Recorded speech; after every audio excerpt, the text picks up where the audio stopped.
নমস্কার বন্ধুরা, আশা করি আপনারা যে যেখান থেকে ব্লগটি দেখছেন সকলে খুব ভালো আছেন। আপনারা ইতিমধ্যেই আমাদের নতুন চ্যানেলকে অনেক ভালোবাসা দিয়েছেন, তাতে আমরা খুবই আপ্লুত। রথের দিন আমরা বেরিয়েছিলাম খাটুশ্যাম মন্দিরের উদ্দেশ্যে।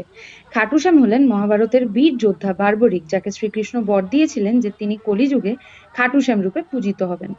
সেদিনই বিটি রোড থেকে রথতলা হয়ে যাওয়ার পথে আমরা দর্শন করেছিলাম রথতলার বিশাল রথের উৎসব। এরপর আমরা চলে আসি ডানলপ মোড়। সেখান থেকে পায়ে হেঁটে আমরা পৌঁছে যাই অটো স্ট্যান্ড। অটোয় করে আমরা পৌঁছে যাই বড়নগর আলমবাজার অঞ্চলে।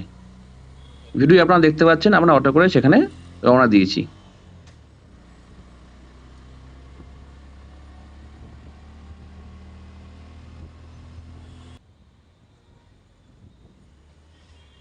অটো থেকে নেমে প্রায় 5-7 মিনিট হাঁটলেই আপনারা পৌঁছে যাবেন খাটুশ্যাম মন্দির। আপনারা দেখতে পাচ্ছেন আমরা হেঁটে চলেছি মন্দিরের দিকে।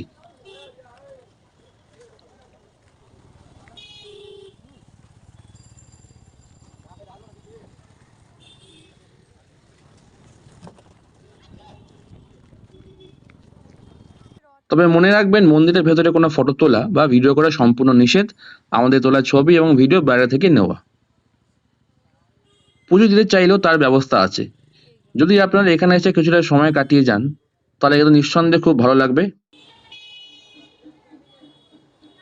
ধন্যবাদ। আজ এই পর্যন্তই। আবার দেখা হবে পরের ভিডিওতে অন্য কোনো জায়গায়।